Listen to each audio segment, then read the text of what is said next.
যা করাবো তার বাইরে কিচ্ছু আসবে না। তার প্রমাণ টেস্ট পরীক্ষায় প্রচুর ছেলে মেয়ে পেয়ে গেছে। প্রত্যেকটা এমন এমন জায়গাকে টাচ করার চেষ্টা করেছি যেগুলো পরীক্ষাতে দেয়। কিভাবে ফিজিক্যাল সায়েন্স অ্যাকচুয়ালি পড়তে হচ্ছে সেইটা তুই শিখতে পারছিস।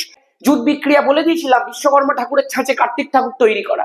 ধামাকা শুরু করা যাক। হ্যালো এন্ড ওয়েলকাম সবাইকে আমার ইউটিউব চ্যানেল অ্যাডভেঞ্চার একাডেমির আরো একটা নতুন ভিডিওতে। আমি তোমাদের মেন্টর সৈকত দাস।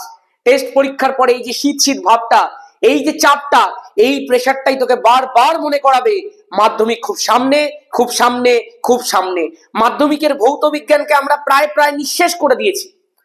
তুই যদি আমাদের অ্যাডভেঞ্চার একাডেমি ইউটিউব চ্যানেল আর ধামাকা ব্যাচে একসাথে পড়ে থাকিস, তাহলে তুই জানিস কিভাবে অ্যাডভেঞ্চার একাডেমি ভৌত বিজ্ঞানের পেছনে লেগে রয়েছে। এবং আমি তো তোকে কথা দিয়েছি, যা করাবো তার বাইরে কিচ্ছু আসবে না। তার প্রমাণ টেস্ট পরীক্ষায় প্রচুর ছেলে মেয়ে পেয়ে গেছে। দেখবি মার্কেটের মধ্যে নতুন নতুন টেস্ট পেপার বেরিয়েছে, WBTA বেরিয়ে গেছে, WBHA বেরিয়ে গেছে, ABTA প্রায় ছাপা শেষ, মার্কেটে চলে এলো বলে। হয়তো আমি এই ভিডিওটা যখন দিচ্ছি তখন চলে আসতেও পারে, আমি ঠিক এক্সাক্ট শিওর নই। বাট একটা কথা বলছি তোকে, যতদিন না পর্ষদ বেরোচ্ছে ততদিন আমি এই প্রত্যেকটা টেস্ট পেপার মিক্স করে করে তোকে করাবো। মানে এটা নয় যে আমি কোনো একটা টেস্ট পেপার তোকে সামনে তুলে নিয়ে বলবো যে এই টেস্ট পেপারটা আমি তোকে করাচ্ছি, একদমই নয়। আমি নিজে প্রত্যেকটা টেস্ট পেপার কিনবো, আমি নিজে প্রত্যেকটা টেস্ট পেপারকে থরলি স্টাডি করব, আমি নিজে টেস্ট পেপারের সঙ্গে টার্গেট, রায়ান মার্টিন এবং প্রিভিয়াস ইয়ারের পর্ষদগুলোকে মিলিয়ে দেখবো। প্রিভিয়াস ইয়ারের পর্ষদ অনেকের কাছে হয়তো নেই, কিন্তু আমার কাছে প্রত্যেক প্রিভিয়াস ইয়ার্স এর পর্ষদ একদম রেডি আছে। সুতরাং কোনো চাপ নেওয়ার কোনো প্রয়োজন নেই। প্রত্যেকে শুধু যা করাবো ওগুলোকে চোখ বন্ধ করে করতে থাক, বাকি আমার দায়িত্ব। আমি টপ 9 কোয়েশ্চেন্স আজকে বেছে নিয়ে এসেছি, যেগুলো পরীক্ষার রেসপেক্টে অনেক অনেক গুরুত্বপূর্ণ। শুধুমাত্র এমনি নয় যে প্রশ্নগুলো খুব কঠিন, প্রশ্নগুলো ইম্পর্টেন্ট, এইটা ম্যাটার করে আমার কাছে। প্রশ্নটা সোজা, প্রশ্নটা কঠিন, সেটা তোর পড়াশোনার উপর ডিপেন্ড করে। চল আর বেশি কথা নয়, ডিরেক্টলি শুরু করা যাক। Mix set paper number 4, already 3খানা এসএকিউ আমরা দিয়ে দিয়েছি, আজকে 4 নাম্বার সেট। বারবার করে বলেছি 18তে 18 পাক্কা। প্রথম প্রশ্ন আছে, আমাদের নিয়মটা তোরা জানিস, আমরা শেষ থেকে শুরু করি। যারা এলএকিউটা দেখিসনি, এলএকিউটা গিয়ে দেখে নিবি এই ভিডিওটার পরে। 2024 পুরো সলভ করে দিয়েছি। এলএকিউ পেপার 36 মার্কস হয়েছে। আচ্ছা, মিথেন, ইথিলিন এবং ইথাইল অ্যালকোহল যৌগ তিনটির মধ্যে কোনটি ব্রোমিনের লাল বর্ণকে বর্ণহীন করে? সংশ্লিষ্ট সমীকরণটি লেখো।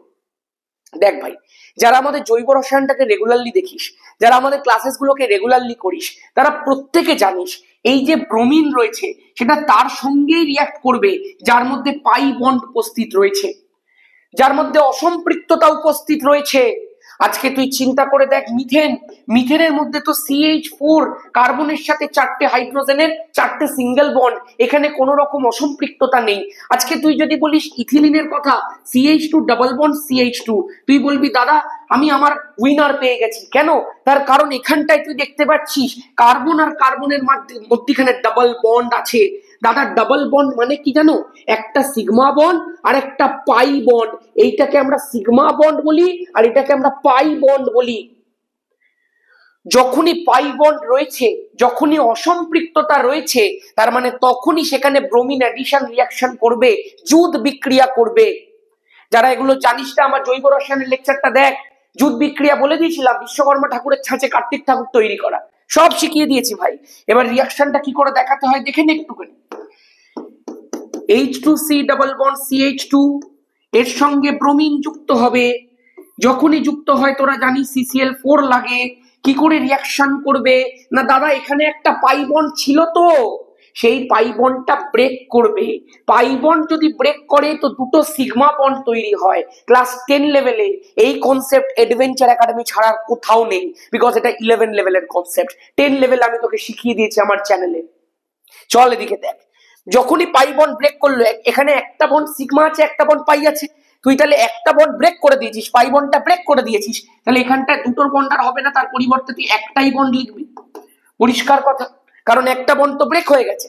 এবার ওই যে বন্ডটা ব্রেক হয়েছে, ওই যে পাই বন্ডটা ব্রেক হয়েছে, তার পরিবর্তে দুটো নতুন সিগমা তৈরি হবে। সিগমা গুলো কোথায় দেবো? না এই কার্বনে একটা দে, এই কার্বনে একটা দে। সিগমা মানে সিঙ্গেল বন্ড হয়েছে। এবার এই দুখানা নতুন যে সিঙ্গেল বন্ড তৈরি হলো, সেখানে কারা ঢুকবে? ব্রোমিন ঢুকবে। এই কার্বনে একটা ব্রোমিন, এই কার্বনে একটা ব্রোমিন। গল্প শেষ, গল্প শেষ হয়ে গেল। ব্রোমিন লাল বর্ণের দ্রবণ ছিল, বর্ণহীন হয়ে গেল, কমপ্লিট। এটার নাম নিজেরা বলো, নাম লেখার টেকনিক শিখিয়ে দিয়েছি, কমেন্ট করো। চলো, হয়ে গেছে হয়ে গেছে হয়ে গেছে। ইথাইল অ্যালকোহল তোরা জানিস, ওটা করবেও না। চলো নেক্সট প্রশ্ন। সব আকরিক খনিজ কিন্তু সব খনিজ আকরিক নয়, সংক্ষেপে ব্যাখ্যা করো। খুব ইম্পর্টেন্ট একটা প্রশ্ন কিন্তু। দেখবি আমি এই জিনিসটা আমার ধাতুবিদ্যার ওয়ান শট এবং কুইক রিক্যাপের মধ্যে শিখিয়েছি। যারা এখনো দেখিসনি ওগুলোকে অবশ্যই দেখ। দেখ আমি তোকে একটা কথা বলি, আমাদের চারপাশে যে ধাতুগুলো রয়েছে সেই ধাতুগুলো তো চিরকাল এরকম ধাতু রূপে ছিল না। চিরকালই আয়রন, চিরকালই কপার এরকম রূপে তো ছিল না। ওগুলো বিভিন্ন পলি, বালি, কাদা, নোংরা টোংরার সাথে মিশে কখনো ভূগর্ভস্থ খনির ভেতরে, কখনো সমুদ্রের তলদেশে, কখনো পাহাড়ের তলায় বিভিন্ন আকারে সঞ্চিত ছিল। ওই যে অশুদ্ধি মিশ্রিত মানে ধাতুর সঙ্গে যে নোংরা গুলো মিশেছিল, সেই অশুদ্ধি মিশ্রিত ধাতুটাকে আমরা বলতাম খনিজ। এখন বিষয়টা হচ্ছে আমাদের লক্ষ্যটা কি? আমাদের লক্ষ্যটা হচ্ছে খনিজ থেকে ধাতুটাকে বার করে আনা। এবার খনিজ থেকে ধাতুটাকে বার করতে গিয়ে আমরা দুটো সিচুয়েশন দেখতে পাই। সিচুয়েশন নাম্বার 1, কিছু কিছু খনিজ আছে যেগুলো থেকে খুব সহজে এবং খুব কম খরচে ধাতুটাকে নিষ্কাশন করা সম্ভব, ধাতুটাকে বার করে আনা সম্ভব। সেই সমস্ত খনিজগুলোকে আমরা নাম দিই আকরিক। এবং কিছু এমনও খনিজ তুই দেখতে পাবি যেটা থেকে তুই সহজে ধাতুটাকে বার করতে পারবি না, যেটা থেকে ধাতুটাকে তুই কম খরচে বার করতে পারবি না, সেই সমস্ত গুলোকে আমরা নর্মাল খনিজ রূপেই ছেড়ে দিই। আমরা বলবো না তোরা হচ্ছিস নর্মাল খনিজ, কারণ তোদের থেকে সহজে আমি ধাতু পাচ্ছি না। আর যাদের থেকে পেলাম আমি তাদেরকে বলবো তোরা ভাই আমার আকরিক হয়েছে। লোহার ক্ষেত্রে ঠিক এমনি দুটো নাম আমি তোকে বলছি। লোহার ক্ষেত্রে একটা খনিজ আছে, যে খনিজটার নাম হচ্ছে আয়রন পাইরাইটিস, FeS2। আর একটা আকরিক আছে, যে আকরিকটার নাম আমি তোকে বলি, নাম হচ্ছে red hematite, Fe2O3, ferric oxide. এবার চিন্তা করে দেখ, এই যে আয়রন পাইরাইটিস, যেটা কিনা লোহার একটা খনিজ, এর মধ্যে কিন্তু প্রচুর পরিমাণে লোহা রয়েছে, কিন্তু তা সত্ত্বেও এইটা থেকে সহজে আর কম খরচে ধাতুকে পাওয়া গেল না। সুতরাং এইটাকে আমরা নর্মাল খনিজ রূপেই ছেড়ে দিলাম। কিন্তু এইটার মধ্যে অপেক্ষাকৃত কম পরিমাণ আয়রন থাকা সত্ত্বেও এখান থেকে খুব সহজে এবং খুব কম খরচে আয়রনটাকে নিষ্কাশন করা গেল। সুতরাং এই রেড হেমাটাইটটা হচ্ছে লোহার আকরিক। কিন্তু একটা জিনিস তুই আমাকে বলতো, যে আকরিক হলো সেও তো একটা খনিজই, একটা বিশেষ প্রকারের খনিজ, যেখান থেকে সহজে কম খরচে ধাতু পাওয়া গেল। সুতরাং এই যে আকরিকটা সেটা অ্যাকচুয়ালি তো একটা খনিজ, কিন্তু এই যে খনিজটা সেটা কি আকরিক হতে পারলো? পারলো না। এই জন্যই আমরা বলি সব আকরিকই খনিজ, কিন্তু সব খনিজ আকরিক হতে পারে না। ক্লিয়ার আছে? ক্লিয়ার আছে। এক্সাম্পল দিয়ে বুঝিয়ে দেবে। আচ্ছা আমি একটু জাস্ট দেখবো রেকর্ডিংটা ঠিকঠাক হচ্ছে কিনা। যারা আমার চ্যানেলে নতুন আসছিস তাদেরকে বলে রাখি, আমাকে একটু রেকর্ডিং চেক করতে হয়, কারণ আমার অমনি কোনো ক্যামেরা সেট আপ নিয়ে পুরো মোবাইলে করি, পুরোটাই পারফেক্ট রেকর্ডিং আছে। নেক্সট প্রশ্ন দেখি, বলছে পরীক্ষাগারে নাইট্রোজেন গ্যাসের প্রস্তুতি আলোচনা করো। খুব ভালো একটা প্রশ্ন। আমাদের ধামাকা ব্যাচে পুরো অজৈব রসায়ন আমি কমপ্লিট করে দিলাম, এবং আজকের ক্লাসের মধ্যেই আমরা নাইট্রোজেন গ্যাসের প্রস্তুতিটাও ডিসকাস করেছিলাম। অজৈব রসায়ন কমপ্লিট বলতে ammonia, hydrogen sulphide, nitrogen acid সবটাই করিয়ে দেওয়া হয়েছে। আমাদের প্রচুর চ্যাপ্টার এরকম ভাবে পুরো একদম ফুল ডিটেল অ্যানালিসিস হয়েছে। তার পাশাপাশি আমাদের প্রত্যেকটা চ্যাপ্টার ওয়াইজ প্রবলেম প্র্যাকটিস হয়েছে, এলএকিউ এর একটা সেট হয়েছে, যদি ওই প্রবলেম প্র্যাকটিস গুলো অ্যাকচুয়ালি এলএকিউ কে ফোকাস করেই হয়েছে। সুতরাং ওদের কাছে পুরো কনসেপ্টটা ক্লিয়ার। এইবার মিক্সড সেট এলএকিউ করাবো একদম ঝাঁকাঝাক রেডি। আর এমসিকিউ, ভিএসকিউ, এসএকিউ ইউটিউবের মধ্যে চলছে। এমসিকিউ, ভিএসকিউ, এসএকিউ, এলএকিউ চারটে করলে তো 90 মার্কস এমনি রেডি হয়ে যাবে। চল, পরীক্ষাগারে নাইট্রোজেন প্রস্তুত করার জন্য দুটো পদার্থ লাগে। প্রথম পদার্থটাকে বলা হয় অ্যামোনিয়াম ক্লোরাইড। এখন তুই বলবি দাদা এটাকে অ্যামোনিয়াম ক্লোরাইড বলে কেন? তুই যদি এটাকে একটুখানি ভাঙিস তাহলে তুই এখান থেকে দেখতে পাবি NH4+ আয়ন পাচ্ছিস আর Cl- আয়ন পাচ্ছিস। এই যে NH4+ মূলকটা রয়েছে এইটাকে আমরা বলে থাকি অ্যামোনিয়াম মূলক। আর ক্লোরিনের মাথার উপরে নেগেটিভ চার্জ রয়েছে, এটাকে ক্লোরাইড বলা হয়। ফ্লুরিনের মাথায় নেগেটিভ চার্জ ফ্লুরাইড বলা হয়। অক্সিজেনের মাথায় নেগেটিভ চার্জ অক্সাইড বলা হয়। তাহলে অ্যামোনিয়াম আর ক্লোরাইড দুইয়ে মিলিয়ে হয়ে যায় অ্যামোনিয়াম ক্লোরাইড। আশা করবো ক্লিয়ার আছে। নেক্সট যদি তোকে আমি বলি এর সাথে কি লাগে, তুই বলবি দাদা এর সাথে লাগে একটা বিচিত্র পদার্থ, যেটা অনেকের ভুল হয়, সেটা হচ্ছে সোডিয়াম নাইট্রাইট। এই নাইট্রাইট আর নাইট্রেটে ছেলেমেয়েরা খুব গুলিয়ে ফেলে, খেয়াল রাখবি। এইটাকে যদি একটু ভাঙিস তুই দেখতে পাবি Na+ পাওয়া যায় আর NO2- পাওয়া যায়। মনে রাখ NO2- টাকে বলা হয় নাইট্রাইট আর NO3- টাকে বলা হয় নাইট্রেট। দুটো কিন্তু আলাদা হয়। তাহলে কি কি নিলাম আমরা? আমরা দুটো পদার্থ নিলাম, একটা হচ্ছে অ্যামোনিয়াম ক্লোরাইড আর একটা হচ্ছে সোডিয়াম নাইট্রাইট। হয়েছে? এবার এই যে দুখানা পদার্থ আমি নিয়েছি সেই দুটোকে প্রায় সমান আণবিক ওজন অনুপাতে নিতে হয় এবং নিয়ে একটু হিট করতে হয়। যখনই আমরা হিট করব এর ক্যাটায়নিক পার্ট এর অ্যানায়নিক পার্টের সঙ্গে গিয়ে যুক্ত হবে, NH4 প্লাসটা NO2 মাইনাসের সঙ্গে যুক্ত হয়ে NH4NO2 তৈরি করবে। এখন তুই আমায় বল আর কি তৈরি হবে? না এই Cl মাইনাস এই Na প্লাসের সঙ্গে যুক্ত হবে, যুক্ত হয়ে NaCl তৈরি করবে। আমাকে একটা কথা বলতো ভাই, এটার নাম কি? তুই বলবি দাদা এটা অ্যামোনিয়াম আর এটা নাইট্রাইট, তাহলে হয়ে গেল অ্যামোনিয়াম নাইট্রাইট। একদমই তাই। এই অ্যামোনিয়াম নাইট্রাইটটাকে নেক্সট স্টেপে নিয়ে যেতে হয়। অ্যামোনিয়াম নাইট্রাইটকে আলাদা করে হিট করার কোনো প্রয়োজন পড়ে না। এই যে হিটটা তুই করেছিলি, মিডিয়ামটা গরম আছে, ওই গরমেই অ্যামোনিয়াম নাইট্রাইট বিয়োজিত হয়। এই একটা নাইট্রোজেন এই একটা নাইট্রোজেন একসাথে জুড়ে হয়ে যায় N2, চারটে হাইড্রোজেন দুটো অক্সিজেন, তো 2 অণু জলই দেবে, তাই না? গল্প শেষ, ফিনিশ। এইভাবেই তুই পরীক্ষাগারে নাইট্রোজেনটাকে প্রস্তুত করে নিতে পারছিস। মাথায় রাখ একটা কথা, বাজারে এই অ্যামোনিয়াম নাইট্রাইট কিনতে পাওয়া যায়। তুই বলবি দাদা এটাকে তাহলে কিনে এনে হিট করে দিলেই তো হয়ে যায়, কেন বেকার বেকার আমি দুটো স্টেপ করতে যাচ্ছি? মাথায় রাখিস এটা একটা বিস্ফোরক পদার্থ। এটাকে যদি তুই ডিরেক্টলি হিট করিস পুরো একদম চারিদিক ভস্মীভূত হয়ে যাবে ভাই। চল নেক্সট। বলেছে নিঃসঙ্গ ইলেকট্রন জোড়কে চিহ্নিত করে কার্বন ডাই অক্সাইডের লুইস ডট গঠন চিত্র দেখাও। খুব ভালো একটা প্রশ্ন, তবে এগুলো এতক্ষণে তোরা পেরে যাবি। এগুলো ইম্পর্টেন্ট প্রশ্নগুলো তোকে আমি একটু দিচ্ছি। কার্বন, কার্বন কি বল? 2 4, তার সঙ্গে হচ্ছে অক্সিজেন 2 6, আরেকটা অক্সিজেন 2 6। হয়েছে? আচ্ছা এইবার আমাকে বল অক্সিজেনের 6টা ইলেকট্রন দেখাতে হবে, তো আমি দেখাই 2 4টে, মানুষের মতো দেখাবি কিন্তু। অনেকে দেখায় হেই হেই হেই হেই হেই এরকম করে, কে দেখায় রে? কার্বনের 4টে, তাহলে এখানে 2, এখানে 2, এখানে 6টা, এখানে 2, এখানে 2, এখানে 2, হয়ে গেছে। আচ্ছা এইবারে খুব মন দিয়ে শোন, কার্বনের শেষ কক্ষপথে 4টে ইলেকট্রন আছে। কার্বন চাইবে কি 8টা ইলেকট্রন করতে, তবে না সে নিকটতম নিষ্ক্রিয় মৌল হতে পারবে। তাহলে যদি ও আরো 4টে ইলেকট্রন চায়, 4টে রয়েছে, ওর আরো 4টে চাই, তাহলে ওকে 4টে চাওয়ার জন্য 4টে দিতে হবে। কারণ আমরা জানি যতগুলো ইলেকট্রন তো দরকার তোকে ততগুলো ইলেকট্রন শেয়ার করতে হবে। তাহলে ওর যদি 4টে ইলেকট্রন আরো লাগে, তাহলে ওকে 4টে ইলেকট্রনই শেয়ার করতে হবে। ওর এখানে 4টে ইলেকট্রন আছে, ওকে এই 4টাকেই শেয়ার করতে হবে। অক্সিজেনের কটা করে লাগবে বল? অক্সিজেনের 2টো লাগবে। তো ওর যদি 2টো লাগে তাহলে ওকে 2টো শেয়ার করতে হবে। তাহলে অক্সিজেন কি করলো? কার্বনকে 2খানা ইলেকট্রন শেয়ার করলো। কার্বন বললো আরে ভাই আমাকে তো 4টে করতে হবে। আচ্ছা ঠিক আছে নে, তুই আমাকে 2টো দিয়েছিস, আমি তোকে 2টো দিচ্ছি। আর একে বললে না তোকে আমি 2টো দিলাম, আর এই অক্সিজেনটাও কি করবে? 2টো ইলেকট্রন দেবে। পরিষ্কার কথা। তাহলে কার্বন তার 4টে ইলেকট্রনই শেয়ার করলো, একে 2টো ওকে 2টো, কারণ যে জটা দেবে তাকে তো ততগুলি দিতে হবে, তুমি বেশি দিতে পারবে না, কারণ ওর 2টোই লাগবে। তাহলে ওই জন্য ও 2টো দিয়েছে, তোমাকেও 2টো দিতে হবে।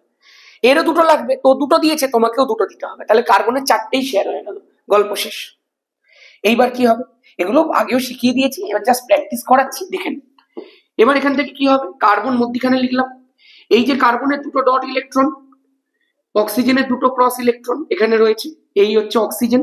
মাথার উপরে নিঃসঙ্গ ইলেকট্রন জোড়গুলো কিন্তু অবশ্যই দেখাবে। অক্সিজেনের মাথায় 2খানা নিঃসঙ্গ ইলেকট্রন জোড় আছে। এখানে দেখো অক্সিজেন আছে, এখানটা আমি দেখিয়ে দিচ্ছি, এখানে ডট ইলেকট্রনস গুলো আছে, এখানে ক্রস ইলেকট্রনস গুলো আছে। মাথার উপরে এখানে একটা ক্রস জোড়, এখানে একটা ক্রস জোড়, কমপ্লিট। এইবার করবে তুমি গোল। দেখো অক্সিজেন পুরোটাকে নেবে এরকম করে, এই অক্সিজেন এই পুরোটাকে নেবে এরকম করে, আর এই কার্বন কি করবে ভাই? এই পুরোটাকে নিয়ে নেবে। তাহলে তুই চিন্তা কর, অক্সিজেনের কাছে প্রথমে কার্বনটাকে মুছি, অক্সিজেনের কাছে 2 4 6 8, মোট 2 8 হয়ে গেল। এই অক্সিজেনটার কাছে 2 4 6 8, মোট 2 8 হয়ে গেল। এবার কার্বনটার কথা চিন্তা করে দেখ, কার্বনটার কাছে 4 4 8, 2 8 কমপ্লিট হয়ে গেল। তার মানে প্রত্যেকে হ্যাপি, কমপ্লিট কমপ্লিট কমপ্লিট, সমযোজী বন্ধন রেডি। এইবার এখান থেকে একটা 2টো ইলেকট্রন মানে একটা বন্ড, তাহলে এখানে 4টে ইলেকট্রন আছে মানে 2টো বন্ড হবে, তাহলে কার্বন অক্সিজেনের মধ্যে 2টো বন্ড। এখানেও দেখ 2টো ইলেকট্রন মানে একটা বন্ড, 4টে ইলেকট্রন মানে 2টো বন্ড, হয়ে গেল, গল্প শেষ। তাহলে option carbon die oxide complete. ঠিক আছে, এখানটা শুধু নিঃসঙ্গ জোড়গুলো দেখিয়ে দিবি, এখানটা 2টো, এখানটা 2টো, ফিনিশ। চলো রেডি, আশা করতে পারি ডান আছে। চলো নেক্সট। বলছে NaCl আর C4H10। আচ্ছা আচ্ছা প্রথমেই বলি C4H10 জিনিসটা কি, তুই এটাকে জৈব রসায়নের কনসেপ্টে শিখেছিস। এখানে 4 আছে, 4 এর ডবল 8 হয়, তার থেকেও 2 বেশি, মানে CnH2n+2 রয়েছে, তার মানে এটা একটা অ্যালকেন রয়েছে, তাই তো। অ্যালকেন হলে নাম কি হবে, অ্যালকেনের শেষে যুক্ত করতে হয় n, 4টে আছে বলে বিউট আছে, তার মানে এইটাকে আমরা এবার শুধুমাত্র C4H10 বলে ডাকবো না, আমরা এটার নাম দেবো, কি নাম দেবো বল, বিউট যুক্ত n, বিউটেন। আশা করবো ক্লিয়ার। তাহলে NaCl মানে সোডিয়াম ক্লোরাইড, এবং বিউটেনের আণবিক ওজন প্রায় সমান হওয়া সত্ত্বেও, চেক করতো প্রায় সমান কিনা। NaCl এর কত, সোডিয়ামের 23, ক্লোরিনের 35.5, তার মানে হয়ে গেল 58.5, আর ওর কত বল, কার্বনের 12, 4 12 48, হাইড্রোজেনের 1 × 10 মানে 10, হয়ে গেল 58, মানে একদম প্রায় প্রায় সমান, দুটোই সমান। সমান হওয়া সত্ত্বেও NaCl এর স্ফুটনাঙ্ক বেশি কেন? খুব পাতি একটা প্রশ্ন, কিন্তু খুব ইম্পর্টেন্ট একটা প্রশ্ন। তুই আমায় বল NaCl কি ধরনের পদার্থ, তুই বলবি দাদা NaCl একটা আয়নীয় পদার্থ। আচ্ছা তুই আমায় বল C4H10 বিউটেন কি ধরনের পদার্থ, তুই বলবি দাদা হাইড্রোকার্বন তো, অর্গানিক কম্পাউন্ড তো, অর্গানিক যৌগ তো সমযোজী প্রকৃতিরই হবে, একদমই তাই। মাথায় রাখ, আয়নীয় যৌগের আয়নগুলোর মাঝে অত্যন্ত তীব্র স্থির তড়িতাকর্ষণ বল ক্রিয়া করে। এই স্থির তড়িতাকর্ষণ বলের প্রভাবে আয়নগুলো অত্যন্ত তীব্রভাবে আকৃষ্ট থাকে, যাদেরকে পরস্পরের থেকে আলাদা করতে প্রচুর পরিমাণে হিট প্রয়োজন, প্রচুর পরিমাণে। এই জন্য আয়নীয় যৌগদের ক্ষেত্রে এত তীব্র ইন্টারঅ্যাকশন থাকার কারণে এদেরকে প্রচুর পরিমাণ হিট দিলে এরা তবে ফুটে বাষ্পীভূত হয়, এই জন্য এদের স্ফুটনাঙ্ক অনেক বেশি। whereas সমযোজী যৌগের অণুগুলোর ক্ষেত্রে দুর্বল ভ্যান ডার ওয়াল আকর্ষণ বল কাজ করে। এই দুর্বল ভ্যান ডার ওয়াল আকর্ষণ বলের জন্য এদেরকে খুব সহজেই তুই ফুটিয়ে দিতে পারবি, এদের স্ফুটনাঙ্কটা খুব কম, ঠিক আছে, আয়নীয় যৌগটার তুলনায়। আশা করতে পারি ক্লিয়ার আছে। নেক্সট বলছে একই দৈর্ঘ্য এবং একই উপাদানের, এটা খুব ইম্পর্টেন্ট প্রশ্ন, একই দৈর্ঘ্য এবং একই উপাদানের দুটি তারের একটির প্রস্থচ্ছেদের ব্যাসার্ধ অপরটির দ্বিগুণ, তার দুটির রোধের অনুপাত কত? আমি এই ধরনের একটা প্রশ্ন কোথাও একটা যেন করিয়েছিলাম কোনো সাজেশন সেটের মধ্যে, এবারে এসএকিউ এর মধ্যে দিয়ে দিয়েছি, দেখি খুব মন দিয়ে শোন। আচ্ছা আমি আরেকবার জাস্ট দেখবো একবার রেকর্ডিংটা হচ্ছে কিনা, রেকর্ডিংটা না হলে না খুব বিরক্ত লাগে আমার, মানে আবার করতে হয় প্রত্যেকটা জিনিস। হ্যাঁ পারফেক্ট হচ্ছে ভাই, চল চল এই অঙ্কটা একটুখানি খুব সহজে উড়িয়ে দেবো। দেখ দেখ এটা কথা মাথায়, মেন যেটা সমস্যাটা হয় ছেলে মেয়েদের, সেটা হচ্ছে প্রস্থচ্ছেদ মানেই বুঝে না। তুই ধর একটা তার নিয়েছিস, একটা তার এরকম একটা ধর তার আছে, এই তারটাকে যদি তুই প্রস্থচ্ছেদ করিস এরকম ভাবে, তাহলে এই যে জায়গাটা তুই পাবি সেটা দেখতে কিছুটা এই ধরনের হবে। আমি ধর এই দিক থেকে যদি দেখি, এই যে জায়গাটা তুই পাবি, এই যে জায়গাটা কাটার পরে তুই পাবি, সেই জায়গাটা দেখতে কিছুটা এই ধরনের হবে। আচ্ছা এইটা কি রে, এটা একটা বৃত্ত তো, যদি তারটাকে আমি কাটি তো সেটা তো একটা বৃত্ত তৈরি করবে। এই যে বৃত্তটা রয়েছে, বৃত্তের ক্ষেত্রফলটাই তো প্রস্থচ্ছেদের ক্ষেত্রফল, তাহলে বৃত্তের ক্ষেত্রফলের ফর্মুলা কত বল, πr²। তার মানে আমি যদি ধরে নিই প্রস্থচ্ছেদের ব্যাসার্ধ r, তাহলে প্রস্থচ্ছেদের ক্ষেত্রফলটা তো πr² হবেই। এবার প্রশ্নটা কি দিয়েছে দেখ, বলছে একই দৈর্ঘ্য এবং একই উপাদানের তৈরি দুটি তারের একটির প্রস্থচ্ছেদের ব্যাসার্ধ অপরটির দ্বিগুণ। আমি ধরে নিচ্ছি প্রথমটার প্রস্থচ্ছেদের ব্যাসার্ধ r1, দ্বিতীয়টার প্রস্থচ্ছেদের ব্যাসার্ধ r2 আছে, তার দ্বিগুণ, মানে r1টা r2 দ্বিগুণ, r2 দ্বিগুণ মানে r2 × 2 হয়েছে। তাহলে আমাকে একটা কথা বল, ভালো করে মন দিয়ে বলবি। আমি যখন রোধ বার করতে যাচ্ছি, আমি এখানটায় লিখি r1 = 2r2, আমি যখন রোধ বার করতে যাচ্ছি, আমার প্রথমটার রোধ হচ্ছে r1, r1 = দেখ একই উপাদান বলে দিয়েছে মানে রোধাঙ্ক গুলো সেম হবে, ইনটু একই দৈর্ঘ্য বলে দিয়েছে মানে এল গুলো সেম হবে, নিচে আমাদের কি বসবে বল, প্রথমটার ক্ষেত্রফল, r2 কি হয়ে যাবে বল, রো ইনটু l/a2। আশা করতে পারি ক্লিয়ার আছে, একদম পরিষ্কার। এইবার মন দিয়ে শুনবি, আমাদেরকে জাস্ট কি করতে হবে, a1 আর a2 এর ভ্যালুটাকে জানতে হবে। দেখ আমাকে একটা কথা বল, a1 মানে কি, পাই r1 এর স্কয়ার, a2 মানে কি, পাই r2 স্কয়ার। প্রত্যেকে আমার সাথে সহমত? এইবার আমি এখানটায় বসাচ্ছি, আমার সাথে সাথে তোমরাও করবে, r1 / r2, row l/a1, row into l/a1, row into l/a2, row into l/a2। বল হ্যাঁ, রো রো ফিনিশ একদম, ফিনিশ একদম, a2 ঘুরে উপরে উঠবে, তাহলে এখান থেকে লেখা যায় তো খুব ভালো করে দেখবি কিন্তু এখান থেকে লেখা যায় তো r1/r2 ইকুয়াল a2 উপরে উঠলো a1 নিচে নামলো, তাহলে a2/a1 লেখা যায় একদম পরিষ্কার করে, একবারে পরিষ্কার করে লেখা যায়। আচ্ছা আমাকে একটা কথা বল, a2 এর ভ্যালুটা কি ছিল? আমরা তো একটু আগে দেখলাম a2 মানে পাই r2 স্কয়ার আর a1 মানে পাই r1 স্কয়ার, তাহলে a2 এর জায়গার মধ্যে আমি লিখি পাই r2 স্কয়ার পাই r1 স্কয়ার। হয়েছে? দেখতে পাচ্ছি আমি পাই পাই গেল, তাহলে এখান থেকে চলে এলো r2 square by r1 square, finish. এইবার দেখ r1 এর ভ্যালুটা কত? 2 ইন্টু r2, তাহলে r1 এর জায়গার মধ্যে বসিয়ে দে না 2 ইন্টু r2, তাহলে উপরে করে দে r2 স্কয়ার, নিচে r1 এর জায়গায় 2 ইন্টু r2, মনে থাকবে r1 এর জায়গায় কি রয়েছে 2 ইন্টু r2, r1 এর জায়গায় তুলে এনে বসিয়ে দিলাম 2 ইন্টু r2, পুরোটার কি করলাম বল? স্কয়ার করলাম, গল্প শেষ। এইবার মন দিয়ে শোন, তাহলে এখান থেকে আমি কি লিখতে পারি বল? লিখতে পারি r1/r2 ইকুয়াল টু ওপরে r2 স্কয়ার, তাহলে ওপরে r2 স্কয়ার করলাম, নিচে কি হবে বল? 4 into r2 square, 4r2 square, 2 square 4, r2 square করলে r2 স্কয়ার, r2 স্কয়ার কেটে গেল, সুতরাং r1:r2 ইকুয়াল টু 1:4। প্রচন্ড ভেঙে করিয়ে দিলাম যাতে প্রত্যেকে এই জিনিসটাকে বুঝে নিতে পারছিস। হয়েছে? খুব ইম্পর্টেন্ট একটা অঙ্ক করিয়ে দিতে পারছি, আশা করব ক্লিয়ার। বলেছে বায়ু মাধ্যম থেকে জলে প্রবেশ করলো একটা আলো, খুব ভালো, বায়ু থেকে জলে, ওকে। বায়ুতে আলোর বেগ হচ্ছে 3 × 10⁸ মিটার পার সেকেন্ড, জলের প্রতিসরাঙ্ক 4/3 হলে জলে আলোর বেগ কত? খুব সহজ প্রশ্ন ভাই। জলের ক্ষেত্রে প্রতিসরাঙ্ক ধরে নে মিউ ডাব্লিউ। তোরা জানিস প্রতিসরাঙ্ক মানে কি? প্রতিসরাঙ্ক মানে শূন্য মাধ্যমে আলোর বেগ ডিভাইডেড বাই যেই মাধ্যমের আমি প্রতিসরাঙ্কটা লিখেছি সেই মাধ্যমের মধ্যে আলোর বেগ। হয়েছে? তাহলে এবার জলের প্রতিসরাঙ্ক 4/3 বসিয়ে দাও। শূন্য মাধ্যমে আলোর বেগ স্বাভাবিকভাবে 3 × 10⁸ মিটার পার সেকেন্ড। তুমি ভি অফ ডাব্লিউ বের করে নাও, তাহলে ভি অফ ডাব্লিউ কত হবে বল? ভি অফ ডাব্লিউ ইকুয়াল টু 3 × 3 মানে 9 × 10⁸ ডিভাইডেড বাই 4। 9/4 মানে কত রে? 4 2 8, 2.25 হচ্ছে, 4 2 8, 1 2 8 5, হ্যাঁ 2.25 ইন্টু 10⁸ মিটার পার সেকেন্ড, গল্প শেষ। হয়েছে? কনফার্ম? চলো তাহলে জলের মধ্যে আলোর বেগ বেরিয়ে গেল। নেক্সট প্রশ্ন, এইটা আরো একটা সুন্দর প্রশ্ন। এসটিপি কন্ডিশন দিয়ে গ্যাসের আচরণের অঙ্ক কিন্তু দিতে পারে। আমিও একটা এসটিপি কন্ডিশন এখানে তুলে নিয়ে চলে এসেছি। প্রত্যেকটা এমন এমন জায়গাকে টাচ করার চেষ্টা করেছি যেগুলো পরীক্ষাতে দেয়। বলেছে এসটিপিতে নির্দিষ্ট ভরের একটা গ্যাস 273 সেন্টিমিটার কিউব আয়তন অধিকার করে। এবং একটা কথা বলি, এই অঙ্কটা খুব ফেমাস একটা অঙ্ক, যেখানে 273 দেওয়া, যেখানে 27°C দেওয়া, যেখানে আবার 300 দেওয়া। এইসব অঙ্ক ছেলে মেয়েদেরকে কেন দেওয়া হয় জানি? যাতে তারা পরীক্ষার হলে গুলিয়ে ফেলে, যাতে তারা পরীক্ষার হলে কনফিউজ হয়ে যায়। তুই দেখ এই অঙ্কটার উত্তর আমি তো চোখে দেখে বলে দিতে পারছি অঙ্কটা কেন দেয়, কেন এখানে দিয়েছে। খেয়াল কর, প্রত্যেকে খুব মন দিয়ে শুনবি আমার কথা। প্রথমেই একটা কথা বলি, এসটিপি কন্ডিশন আমি বহুবার বলেছি। এসটিপি মানে হচ্ছে স্ট্যান্ডার্ড টেম্পারেচার এন্ড প্রেসার। যদি স্ট্যান্ডার্ড টেম্পারেচার এন্ড প্রেসার তোকে বলে তাহলে সেখানে তোর তিনটে ভ্যালু মাথায় রাখতে হয়। একটা হচ্ছে চাপের ভ্যালু 1 atm, উষ্ণতার ভ্যালু 273 কেলভিন বা 0°C,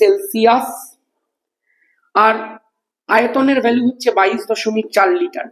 তোকে এসটিপি যেই অঙ্কে বলে দেবে মাথায় রাখবি সেখানে কোনো না কোনো ভ্যালু মিসিং দিয়ে দেবে, যে মিসিং ভ্যালুগুলোকে তোকে এসটিপির মাধ্যমে ফুলফিল করতে হবে। আমি সবসময় বলবো না এসটিপি তোর সব ভ্যালু লাগবে না, কিন্তু তোকে এসটিপি দিয়ে দেবে সার্টেন দুটো বা একটা ভ্যালু তোর মিসিং দেওয়া থাকবে, ওইটাকে তোকে এসটিপি দিয়ে বসাতে হবে। দেখ কিভাবে, ভ্যালু তিনটে একদম মনে থাকবে, 0°C, 273 কেলভিন, 1 atm, 22.4 লিটার। হয়েছে? মুছে দিই। চলো দেখো এবার অঙ্কটা একটু মন দিয়ে দেখবে। প্রথমেই বল অঙ্কটা কি ফর্মুলা দিয়ে হবে। যারা আমাদের ধামাকা ব্যাচে পড়ে তাদেরকে আমি অঙ্ক করানোর টেকনিক গুলো শিখিয়েছি, যে কি করে কোন ফর্মুলা দিয়ে অঙ্কটা হবে বুঝতে হয়। চলতরিতের ক্ষেত্রে টাইপ ভাগ করে করে অঙ্ক শিখিয়েছি, প্রত্যেকটা টাইপ ওয়াইজ আমরা অঙ্ক করেছি। খেয়াল করে দেখবি, বলেছে এসটিপিতে নির্দিষ্ট ভরের একটা গ্যাস এত সেন্টিমিটার কিউব আয়তন অধিকার করে, মানে আয়তনের ভ্যালুটা দিয়ে দিয়েছে। কত চাপে, মানে চাপ দিয়ে দিয়েছে, আয়তন দিয়ে দিয়েছে, মানে চাপ, উষ্ণতা, আয়তন তিনটে একসাথে পরিবর্তিত হচ্ছে। কোন স্থির আয়তন, কোন স্থির চাপের গল্প এখানে বলেনি, শুধুমাত্র নির্দিষ্ট ভর বলেছে। এটা একটাই ফর্মুলা দিয়ে হবে, P1 V1/T1 equal to P2 V2/T2। চল এইবার দেখ, আমাদেরকে দিয়ে দিয়েছে এসটিপিতে নির্দিষ্ট ভরের একটা গ্যাসের আয়তন হচ্ছে 273 সেন্টিমিটার কিউব। তার মানে আমাকে প্রথম কন্ডিশনে V1 দিয়ে দিয়েছে 273 সেন্টিমিটার কিউব। খুব ভালো কথা। দেখো আমাকে কিন্তু প্রথম কন্ডিশনে P1ও দেয়নি, T1ও দেয়নি, আমাকে মেনশন করে দিয়েছে এসটিপি। তার মানে আমাকে এসটিপির মাধ্যমে P1 আর T1টাকে ফিল আপ করতে হবে। তাহলে P1 এর ভ্যালু কত হয়ে যাবে বলো? 1 ATM হয়ে যাবে। T1 এর ভ্যালু কত হয়ে যাবে বলো? 273 কেলভিন হয়ে যাবে বা 0 ডিগ্রি সেলসিয়াস হয়ে যাবে। যেহেতু বড় হাতের টি আমরা কেলভিনেই নেব। এবার বলো কত চাপে, মানে তোকে P2টাকে বার করতে হবে 27 ডিগ্রি সেন্টিগ্রেড উষ্ণতায়। 27 ডিগ্রি সেন্টিগ্রেড মানে কত? 300 কেলভিন গো। ওই গ্যাসটার আয়তন 300 সেন্টিমিটার কিউব হবে। তার মানে V2 এর ভ্যালুটা হয়ে যাবে 300 সেন্টিমিটার কিউব। আমি আমাদের ব্যাচের মধ্যেও শিখিয়েছি, তোদেরকেও একবার বলছি, আয়তনের এককের সাথে আয়তনের একক সেম আছে কিনা দেখবি। আয়তনের একক কোন পদ্ধতিতে আছে, প্রেসারের একক কোন পদ্ধতিতে আছে, উষ্ণতার একক কোন পদ্ধতিতে আছে তো জানার দরকার নেই। শুধু মনে রাখ আয়তনের সাথে আয়তন সেম আছে কিনা, উষ্ণতার সাথে উষ্ণতা সেম আছে কিনা, তাহলে চাপের সাথে চাপ সেম হয়ে যাবে। তার কোনো চাপ নিস না। চল এদিকে দেখ, প্রথমেই বল একটুখানি আমরা এখানটায় কি বসাবো। আমরা এখানটায় বসাবো P1 এর ভ্যালু হচ্ছে 1 ATM। তাহলে আমি বসাই 1 ATM। আমি ইউনিট দিয়ে বসাচ্ছি যাতে তোদের দেখতে সুবিধা হয় কেন ইউনিট গুলো কাটবে। V1 এর ভ্যালুটা কত আছে বল? 273 সেন্টিমিটার কিউব। কি করে একক গুলো কাটবে তোকে সেটাও দেখিয়ে দিচ্ছি। T1 এর ভ্যালুটা কত আছে বল? 273 কেলভিন হয়েছে। যদি এতক্ষণে ভিডিওটা কারোর ভালো লেগে থাকে, আমি বলি না এগুলো সচরাচর, ভিডিওটা লাইক ফাইক করে দে ভাই, একটু হাইপ ফাইপ করে দে যাতে সবার মধ্যে পৌঁছে যায়। ঠিক আছে, P2 এর ভ্যালু কত আছে বল? P2 এর ভ্যালু তোকে বার করতে হবে। V2 এর ভ্যালু কত আছে বল? V2 এর ভ্যালু হচ্ছে 300 সেন্টিমিটার কিউব। 300 centimetre cube.